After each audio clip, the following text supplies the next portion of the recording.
अपेक्षा की है। और स्वागत ये एक ऐसी विधा है कि अतिथि देवो भव, ऐसा मनीषियों ने कहा है। तो परिस्थितियां ये है कि जो भी है सब आपके इस सम्मान में ही हम लोगों का सम्मान। थक गए होगे, थक गए होगे, चल कर आए, थक गए होगे, चल कर आए,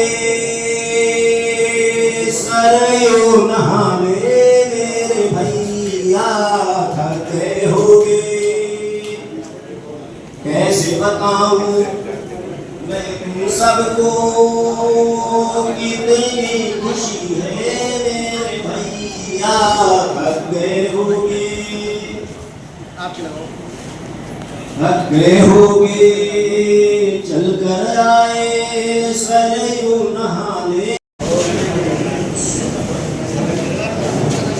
गोरखपुर के शाही साहब जिला में छाए हुए हैं। मैं आपका हार्दिक स्वागत वंदन अभिनंदन करता हूँ।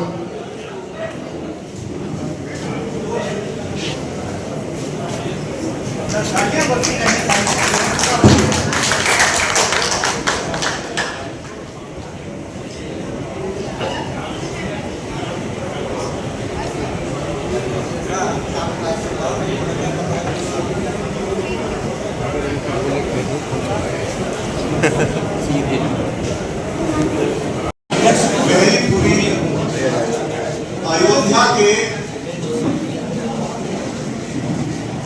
बार एसोसिएशन के आचार्य नरेंद्र देव सभागार में उपस्थित ग्रामीण पत्रकार एसोसिएशन के सभी प्रतिनिधिगण,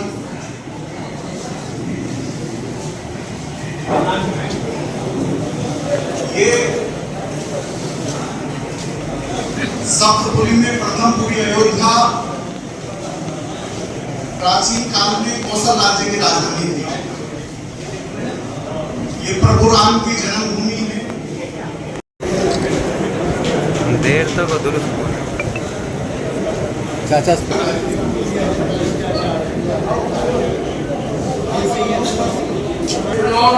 अपने साथियों के साथ उपस्थित हैं राजीव कुमार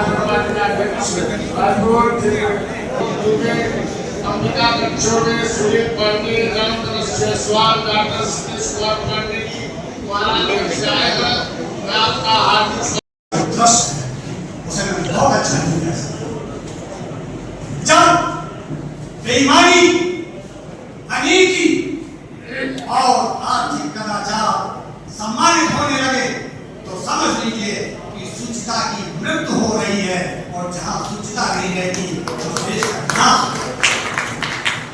ये ठीक है, भौगोलिक परिस्थितियां हमेशा जीवंत रहती हैं, समाज भी रहता है, लेकिन अगर समाज में प्राणहीन हो गया, उसकी संवेदनाएं मर गई, सहमति की जगह असहमति ने स्थान ले लिया,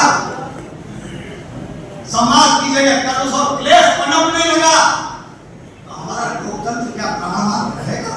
आज ये बहुत बड़ा सवाल देश के सामने हो सकता है। कुछ लोग बहुत दूर दूर के सपने दिखा करके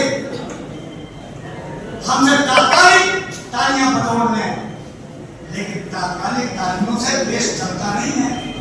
देश तो वर्तमान को सुधार बनाने से चलता है। हमने वर्तमान को कितना जिया है, हम भविष्य के अच्छे सपने संभाल ले, इतिहास गौरवशाली इतिहास का इस्तेमाल करें, लेकिन इस सबके बीच में रहना है तो वर्तमान को करना है।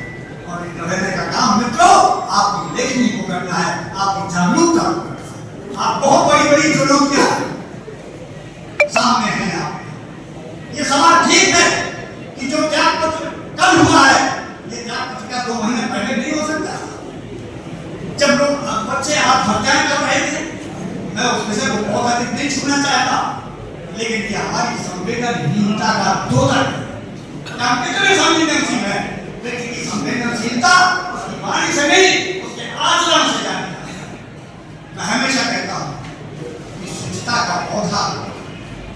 गमलों में नहीं पनपता है। सुचिता का पौधा के लिए हमारे चारित्र्य माटी चाहिए। आज इस देश में नैतिक और चारित्रिक संकट कितना खड़ा हो गया है।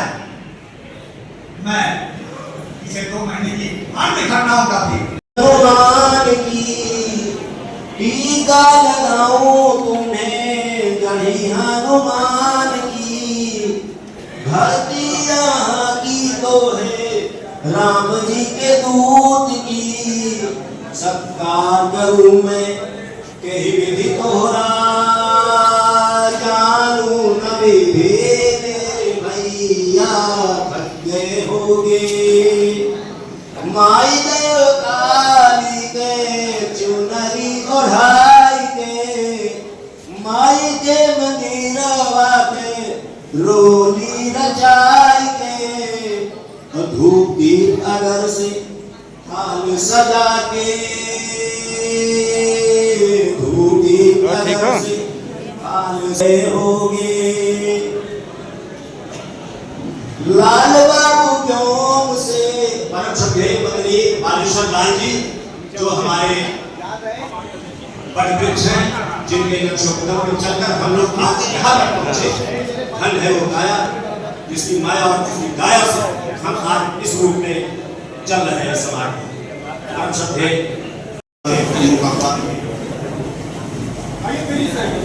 संजय जी ने सवाल उठाया था। मैं दरअसल अब भाषण नहीं दूंगा, सिर्फ 5 मिनट बोलूंगा, चूंकि लंबी लिस्ट वक्ताओं की है। केवल बुनियादी सवाल 2-3 जो उठे हैं उस पर मैं थोड़ा बोलना चाहूंगा। संजय जी ने कहा था कि अब पत्रकारिता करना आसान नहीं रहा। वो एक राष्ट्रीय समाचार पत्र से जुड़े हुए हैं, हमें देखना पड़ता है कि हमारे मालिकान की विचारधारा क्या है, अखबार की विचारधारा क्या है। आदरणीय जो गीता गुप्ता जी थी, आदरणीय जिला जज जी, उन्होंने कहा कि सोशल मीडिया पे नियंत्रण होना चाहिए, उन्हें यूं ही नहीं छोड़ा जा सकता और मेन स्ट्रीम मीडिया को कानूनी संरक्षण दिया जाना चाहिए। उन दोनों विषयों पर प्रकाश डाला। किसी ने अभी हाल की कुछ घटनाओं का जिक्र किया, उन्होंने दिल्ली के धरने का भी जिक्र किया। उन्होंने इस पवित्र नगरी में कुछ कतिपय घटनाओं का भी जिक्र किया।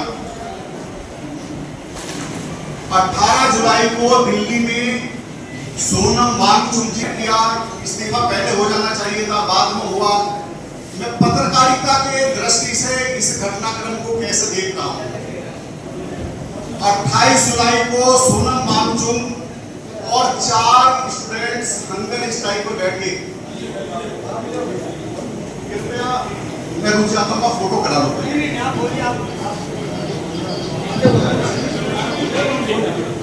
नमस्कार दोस्तों, मेरे चैनल को सब्सक्राइब, लाइक करें और आइकॉन को जरूर दबाएं ताकि आने वाले वीडियो को आपको नोटिफिकेशन मिल जाए। धन्यवाद।